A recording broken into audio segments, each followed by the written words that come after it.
I'd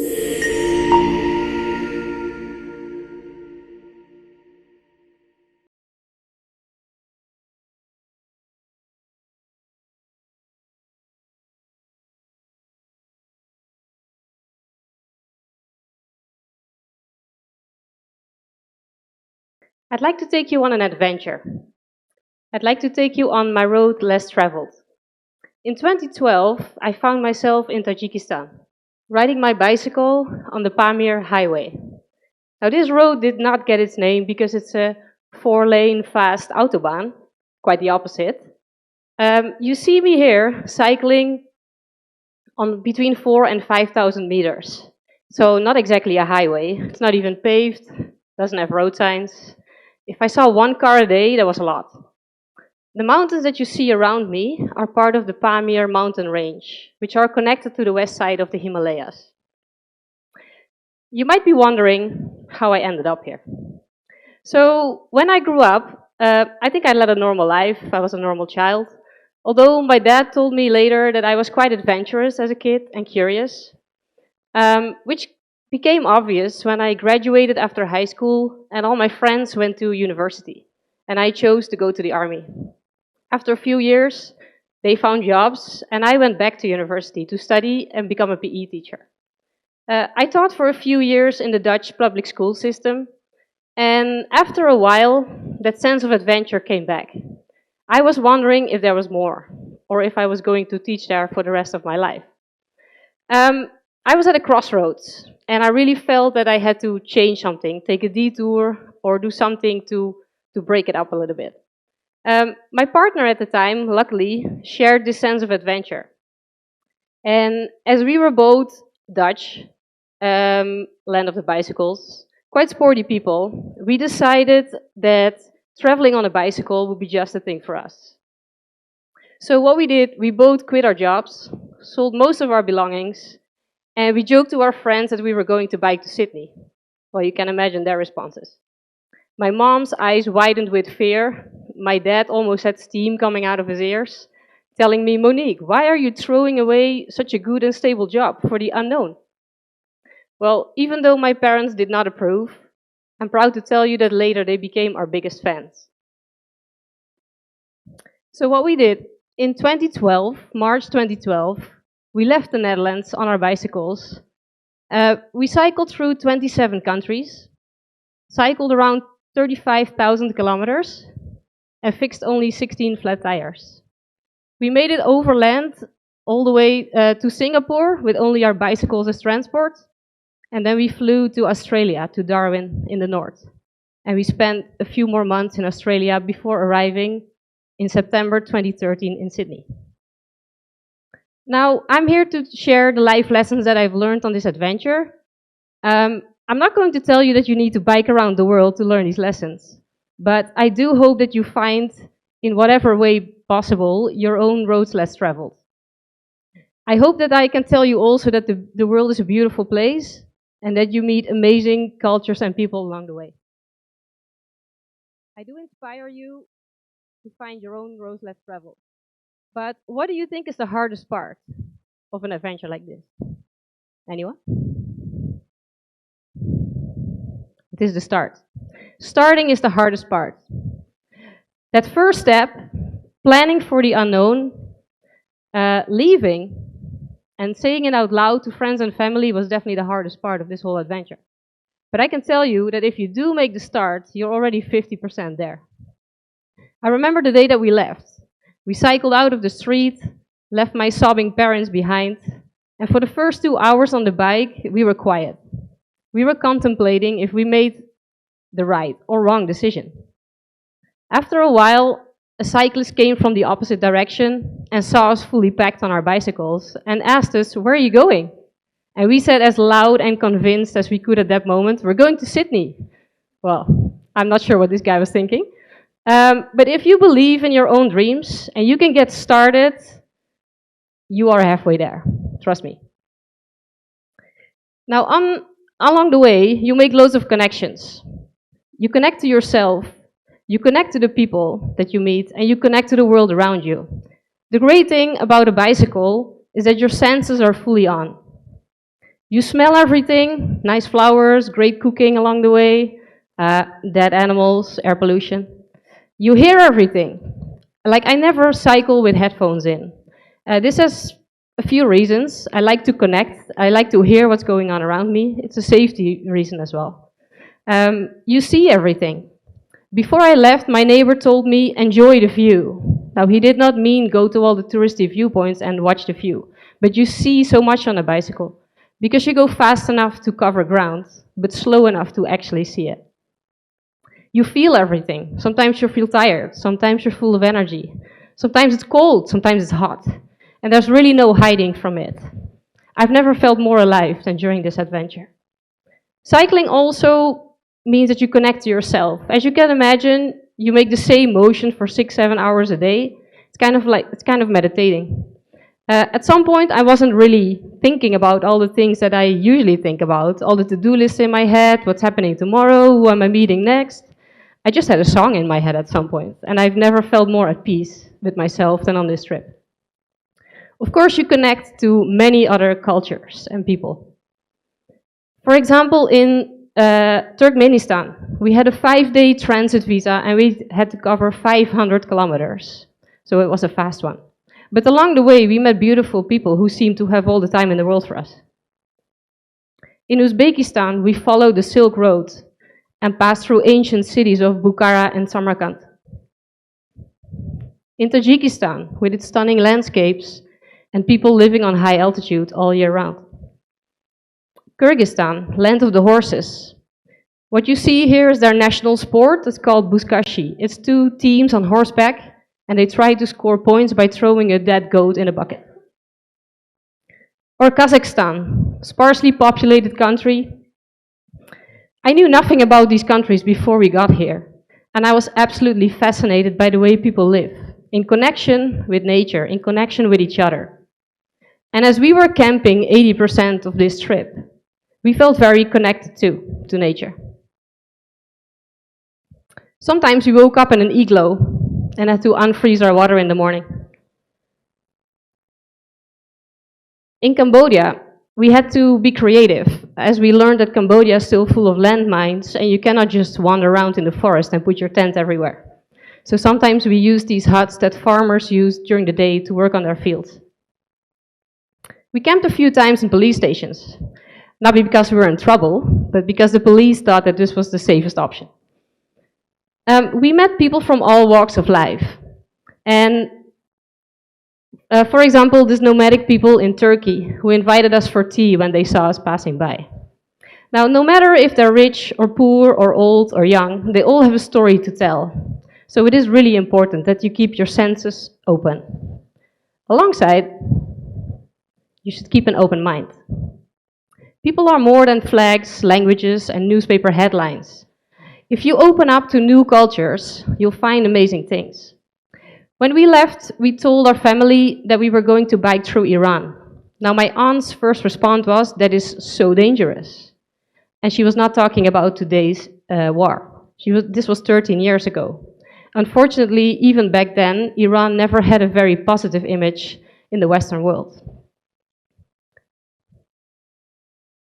We experienced something very different, though.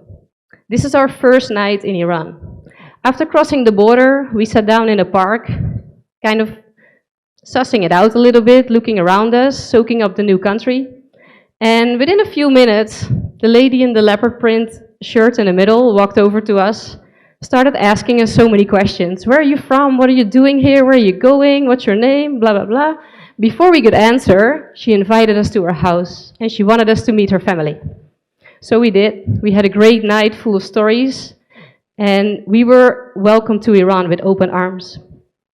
Now, this was not a one-off. In the 5 weeks that we spent in Iran, we camped only one night. That means all the other nights we were invited like this. A very different story from the Iran that I knew from the newspapers. I also had to adapt to loads of cultures.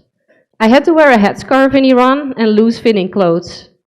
This is a law in Iran for all women. I'm not Muslim, I'm not Iranian, but I had to follow the same rules. Although in public these are the rules, we learned that inside families, the rules vary greatly. Sometimes when we entered, men and women would separate. I had a very different evening than my partner. Sometimes we were mixed. Sometimes the minute I came into the house, they would say, "You can take off your headscarf, we'd like to see your blonde hair." This made me realize that you cannot generalize people.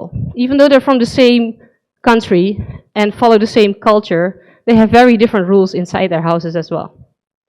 So I invite you to leave your biased selves at home and learn more from the people around you. Speaking of leaving things at home, our today's world, our capitalist world, tries to make us believe that you need loads of things to be happy. I think that's wrong. For 2 years, I owned very little. I had a bicycle, a tent, a hammock, a sleeping bag, a stove to cook with, a few sets of clothes, and a diary.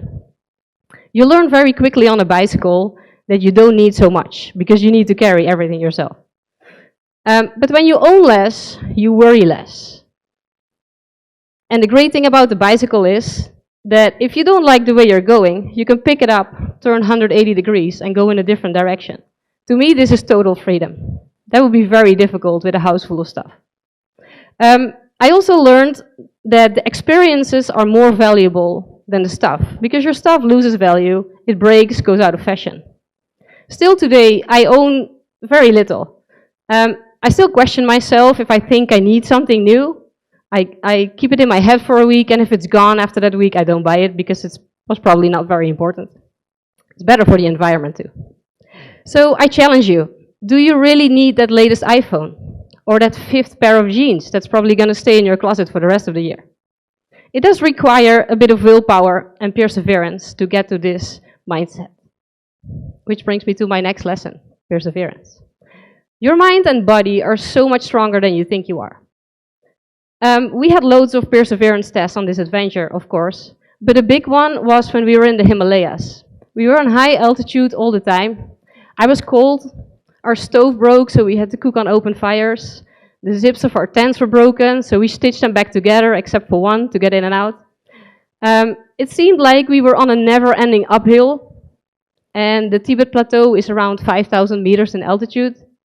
We were also in a visa rush, because our Chinese visas were limited, which meant that we had to bike 90 to 100 kilometers a day.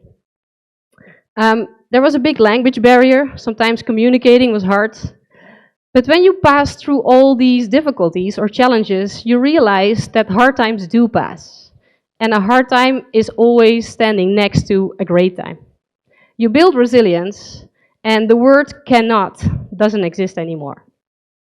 This was confirmed when we planned our trip to the Tanami Desert, which is a big desert in Australia. It goes from a village, Halls Creek, to the middle of the country, to Alice Springs. Most local people advised us against us. They said, you will not find anything there, don't do it. We don't even do it in a car. Before, they used to have a check-in, check-out system, so you would sign in the police station in Halls Creek that you were going there, and then when you reached Alice Springs, you would sign out. If you did not sign out, a rescue mission would be set up to go and find you. Now, some people forgot to sign out, so after a while, the government realized, let's get rid of this system. So we were on our own.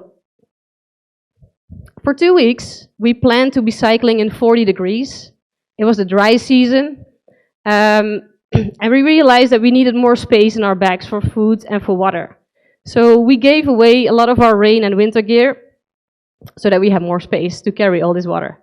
We would cycle early in the morning and rest around noon, finding a place of shade or creating our own shade. And then we would continue cycling later in the afternoon. Now, after a couple of days, a car pulled up, which was rare. And the guy rolled down his window. He said, "Hey, what are you doing here? Where are you going?" So we explained him what we were doing, where we were going. And he said, "Well, I work here in a gold mine. It's like 5 kilometers down the road. You're welcome to come stay with us." So we did. We went to the gold mine. We had a great night, barbecue, all of it. Next morning, we woke up, pouring rain.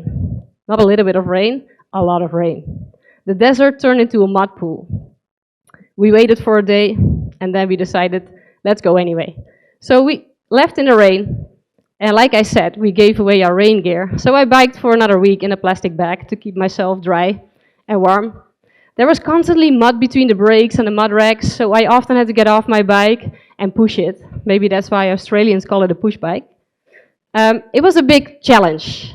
And however, for a deserted desert, we found the right people at the right time.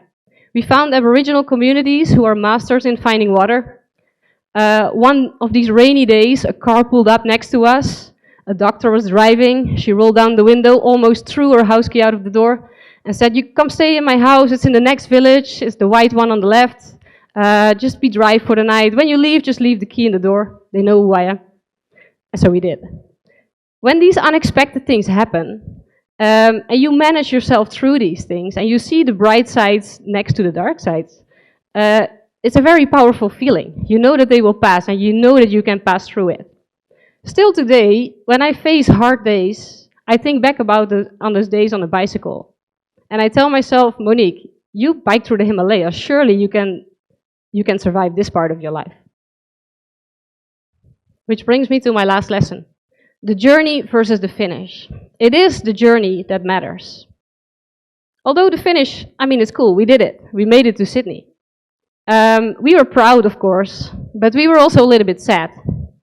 Not because we didn't get any medals or 5 million followers on Facebook, but it meant the end of our adventure. And we were not quite ready to end it there. So we invented a cool down for ourselves. We flew from Sydney to Helsinki, the capital of Finland. We crossed with a ferry to Estonia and biked back through Latvia, Lithuania, Poland, Germany, back into the Netherlands. The circle was round. In December 2013, we made it home. Now, this last part was really a time to cool down, to reflect on what we had done, what we have seen, what we have learned. And we realized quickly that the world is too big to stay at home. And this is how my international career as a teacher started. The fact that I'm still talking about this today really means that these lessons stick. So I challenge you, follow your dreams, make that start, embrace the connections while keeping an open mind on the way, question your belongings from time to time, test your perseverance, and enjoy the journey of life. Please do find your road less traveled before it disappears. Thank you.